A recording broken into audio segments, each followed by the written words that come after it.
Hai. Ya. Dimulai dengan say hi. Halo, Nadine. Nama gue Henry.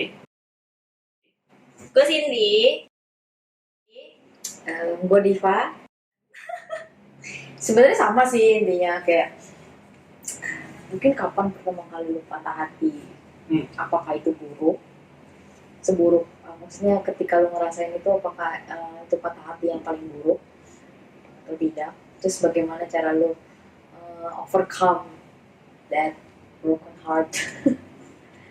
Kayak dia aja gitu. Ya, salah satu partnya gue juga, gue meditasi gitu. Gue merenungkan, ya kenapa gue harus sakit hati gitu, terus kenapa gue juga harus gini gitu. Ya gue merenung itu aja sih, terus kayak gue dapat satu ingin, ya udah ini kan cuman partnya doang gitu. Terus kenapa gue harus membesarkan ini? Maksudnya membesarkan suatu masalah ini gitu. Maksud gue kayak ya udah ini kan cuman gini doang gitu. Lu nggak harus gimana. Walaupun tahu gitu ini membekas di hati lu, tapi ya udah gitu. Lu bisa melakukan sesuatu yang lebih berguna gitu maksudnya. Gitu. Adakah sesuatu hal yang membekas gitu dari apa yang udah lo alami lah gitu. Ada, gue yakin lu nggak ada yang tahu. Ada dua sih, dan itu nyambung sama problem gue sekarang. Jadi gue sempat punya pacar dan dia apa ya, kasarnya tuh disabilitas. Oh, Dia cacat kaki. Jadi dia sempat kecelakaan, dan mau nggak mau kakinya harus diamputasi. Jadi gue ngerasa gimana ya, mungkin orang-orang pengennya kan yang kayak sorry ya, kayak yang normal-normal aja kan. Tapi gue merasa gue kayak pengen memilih dia karena kayak ini orang bisa guide gue deh, ibarat bisa jadi mentor gue deh. Meskipun semuanya juga pasti ada kurangnya kan.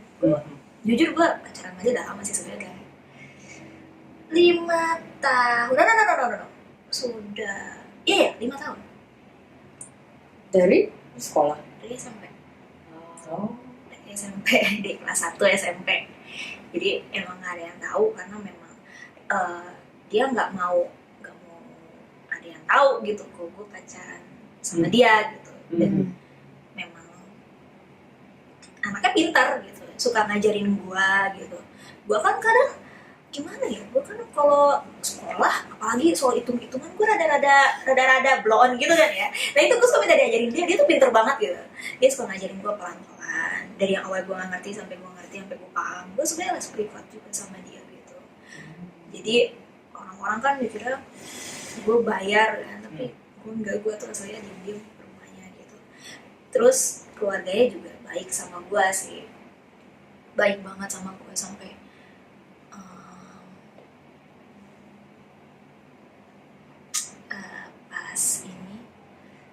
pas gue SMA itu gue masih ingat sih, dia waktu itu minta, gue nggak ngerti dia lagi rewel, dia minta diajakin ke kebun raya, kayak ke taman-taman, ke Sentul kayak atau ke Sempur gitu, yang masih hijau-hijau gitu loh. Dia katanya pengen lihat pemandangan gitu. Tapi gue nggak bisa gitu, karena waktu itu gue harus pergi dan ada saudara gue yang nikah gitu. Tapi dia kayak kekeh, gue pengen ya. Tapi gue nggak bisa, gue nggak bisa nemenin lu, karena kan gue mau nggak mau masih ikut keluarga gue kan. Terus gue akhirnya nggak jadi tuh nemenin dia tuh, katanya dia mau pergi sendiri aja. Memang sih dia kan pakai kursi roda kan, jadi dia kemana-mana sendiri pakai kursi roda gitu. Sampai pas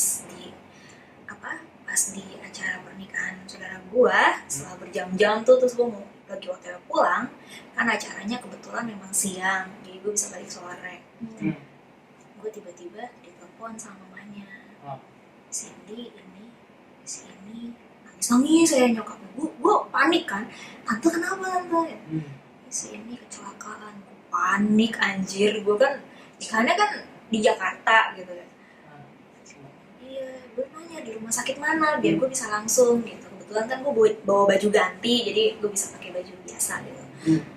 Dan kayak baju kasual, ini di rumah sakit ini, kamu datang aja, ada di IGD ternyata. Terus itu tuh bener-bener baru nyampe IGD pas nyokapnya nelfon. Dan pas banget, memang kan gue udah nyampe, udah deket nih sama rumah gue kan.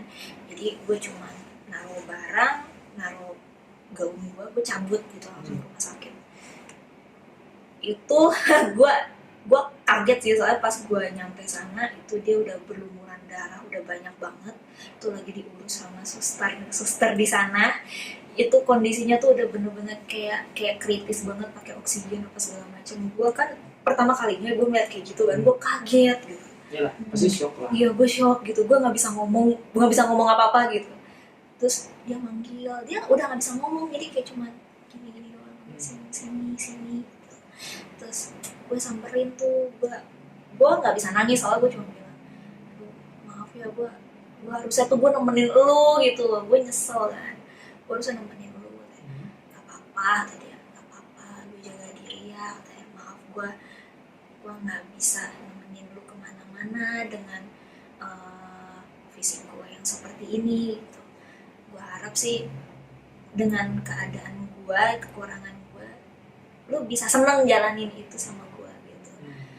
Terus dia bilang dia mau tidur bentar kan, soalnya katanya dia merasa badannya sakit semua. Terus ya udah gue temenin. Terus nyokapnya kan ngurus administrasi. Meninggal 5 menit kemudian setelah dia tidur. Terus gue bingung, kok tidurnya beda atau gue lihat lagi, wah kok gak gerak, gak napas. Gue panggil tuh dokternya, katanya udah pulang. Wow, itu rasa bersalah gue yang mendalam-dalam anjir. Sampai akhirnya ya dia memang ngasih banyak pelajaran hidup buat gue sih. Karena dengan gimana ya, gue kenal dia, gue melihat kekurangan dia, itu justru jadi motivasi gue gitu loh. Ternyata ada orang yang pengen seperti gue gitu kasarnya, secara fisik ya. Ada orang yang pengen seperti gue juga harus bisa dong gitu. Maksudnya kalau gue ada masalah, masa gue nyerah gitu. Kalau misalnya gue ada sesuatu, atau misalnya kita lagi di kapal terus kita dihantam badai, masa gue nyerah gitu loh. Gue nggak mau gitu, karena ada orang yang kekurangannya mengurangi, kayak maksudnya yang kekurangannya tuh bener-bener berkekurangan, nggak kayak gue, tapi dia masih survive gitu. Masa gue nggak bisa gitu. Itu pelajaran hidup banget sih selama gue kenal dia. Itu gue saking nyesel yang mendalam banget. Nah, akhirnya tuh gue sih sempat bilang di depan makamnya kan, gue janji kalau gue masih bakal kunjungin orang tuanya gitu. Mungkin memang nggak setiap hari gitu, cuman mungkin sebulan sekali atau 2 bulan sekali gitu. Gue masih bakal nyamperin orang tuanya, karena memang gimana ya, orang tuanya juga udah nganggep gue kayak anak sendiri gitu. Kalau sekarang sih gue udah nggak datengin lagi, karena memang keluarganya, baik itu mama papanya udah meninggal gitu. Jadi gue mau siapa lagi gue datengin gitu. Dan itu juga gue udah lost contact sih kayak gitu. Dan itu makanya gue nyari jadi seseorang yang benar-benar ya bisa menghargai gue juga gitu, bisa menghargai hidup lah gitu, yang nggak nyerah sama hidupnya ya gitu lah. Gue belajar banyak sih dari dia sih. Wah, itu butuh waktu banyak banget sih, rasa nyesel iya, rasa bersalah iya gitu, karena gue merasa gue kayak gue belum ngelakuin apa-apa anjir buat lo gitu. Kadang kan dia memang suka ini kan, minta ditemenin doang, tapi minta ditemenin aja. Tapi tuh kadang setiap kali gue mau menawarkan bantuan, tuh mau gue bantuin gak, sekedar dorong kursi roda, nggak pernah mau. Nah udah nggak usah, aku sendiri aja, bisa gitu. Cuman kan namanya gue kan nggak mau bikin dia kesinggung lah ya, takut gimana. Jadi oh ya udah, go ahead gitu. Jadi kalau jalan ya gue jalan, dia jalan gitu. Wah itu mind blowing sih. Itu selama bertahun-tahun tuh susah banget. Bukannya gimana ya, ya karena dia berpengaruh besar buat hidup gue sekarang. Makanya setiap kali gue ada masalah gitu, gue rasa gue gak mau nyerah gitu kan, kayak gue nggak mau nyerah sebelum gue nyoba gitu. Bagus. Motivasi besar banget sih kayak gitu. Meskipun kadang gue ngerasa capek gitu kan.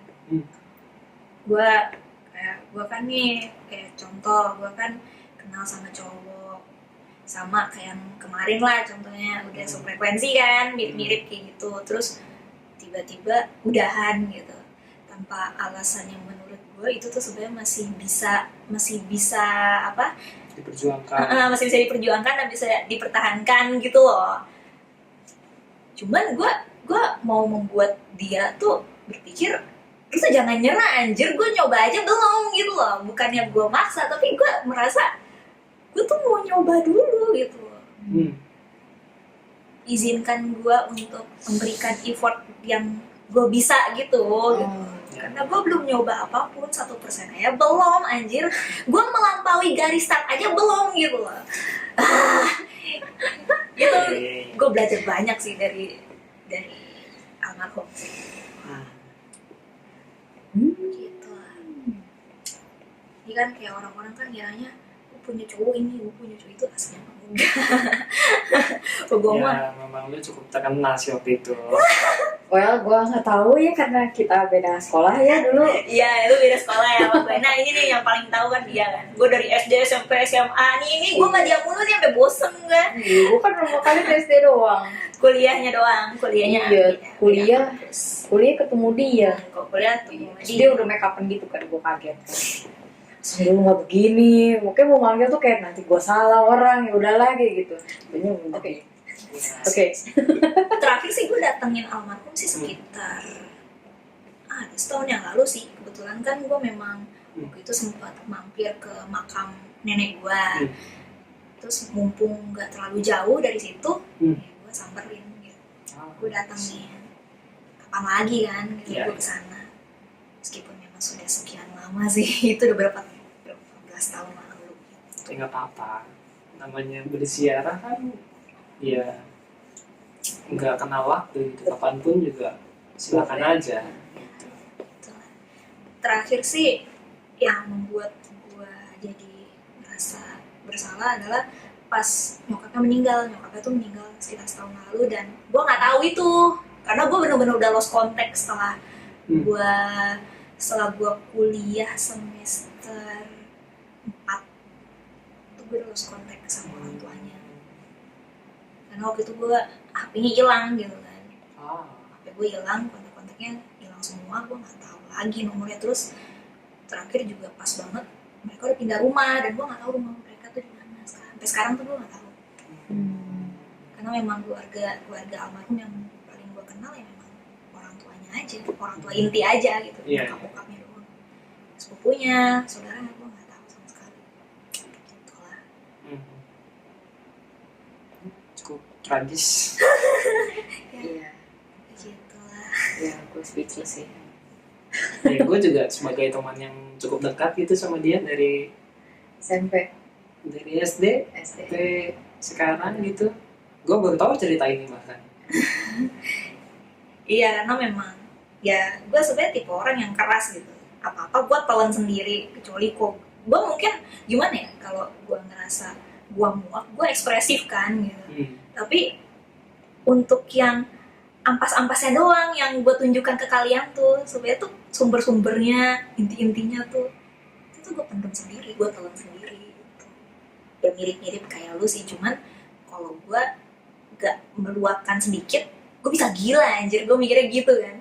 Karena gue merasa gak ada pelampiasan, maksudnya pelampiasan untuk gue ceritakan gitu loh. Gitu. Mungkin kalau melepas energi itulah. Iya, karena selama ini gue telan semua tuh sendiri, entah itu masalah pacar atau masalah keluarga atau masalah pertemanan, karir segala macam itu gue telan mentah-mentah sendirian gitu. Yang orang-orang tahu mah cuman kulit-kulitnya aja. Ya. Gitu. Tapi itu gak baik sih. Ya sebenarnya kan. Kalau maksudnya kalau lu kan punya apa ya, dari teman main kita kan dulu paling dekat sama dia. Hmm. Setelah itu sama satu lagi itu si Mami. Cuma maksud gue, Ya, nanti kita undang dia deh. iya. Oh ya cepat sembuh Mami. Dia sempat Oh, sakit iya. kan? Iya sakit Iya. ini. Oh, sakit apa ya? Ya yang kemarin kan aku dirawat. Ah, ya. Iya. Iya. Maksud gue kalau lu punya orang sedekat itu ya tidak ada salahnya untuk berbagi sih sebenarnya. Monggo, saya selalu terbuka untuk orang-orang yang mau curhat. Ya, Asik. Hubungi nomor di bawah ini. Nggak gitu sih. jual jasa ya. Ini orang tuh udah sering banget jadi korban cerita gue tuh sering gitu. Nah, itu bagus. Sering banget gitu. Tapi kan bukan berarti gue menceritakan semuanya gitu. Iya. Yang menurut gue masih bisa tahan sendiri, ya udah gue tahan sendiri. Tapi kalau gue udah mentok baru gue cerita. Mirip-mirip sih sama dia sih kalau gue. Cuman Iya. paling biar gimana ya, kayak cuma sekedar share aja, gue ada masalah nih Hen, gini gitu doang. Ya. Gue gimana ya gitu.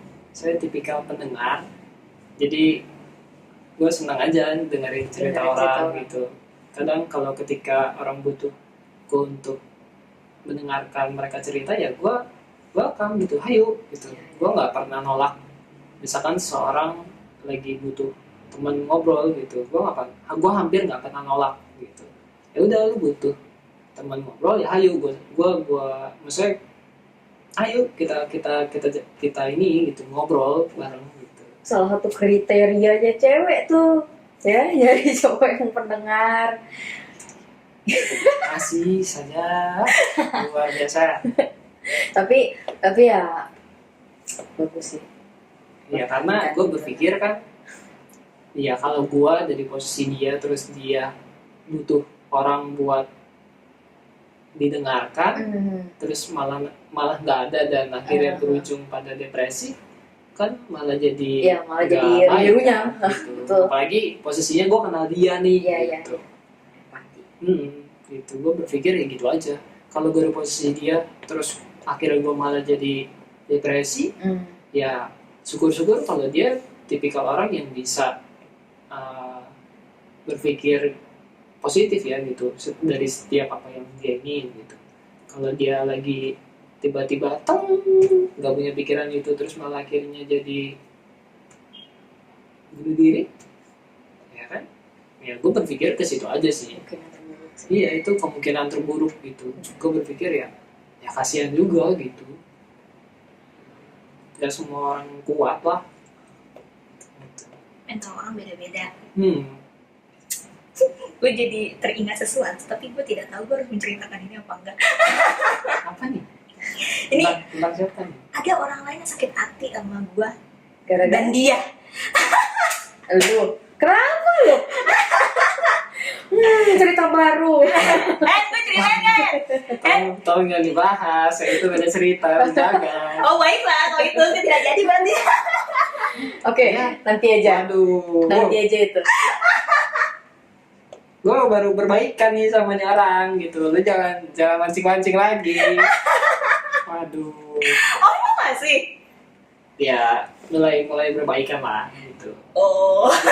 Sebenarnya kan dari dulu memang nggak inian kan. Kalau selepas itu ya gue tetap ngobrol gitu. Lu mau ngobrol sama gue ya monggo gitu. Gue nggak pernah nolak gitu. Kalau lu mau sekedar cerita atau ngobrol-ngobrol biasa gitu. Ya tapi memang dianya aja yang blok gue dan segala macem. Ya udah, gue pikir gue juga nggak masalah gitu. Maksudnya kan gue kalau ketemu orang baik-baik ya masa gue udahannya nggak Tidak baik baik juga gitu. Ya kan menjalin hubungan baik kan itu cukup penting kan. Walaupun cuma sekedar nyapa hai. Iya, cuman sekedar say hello, ya emang kenapa gitu. Ya itu kan nggak salah gitu. Ya kalau lu tidak berpikir secara dewasa ya susah gitu. Betul. Butuh kedewasaan. Good.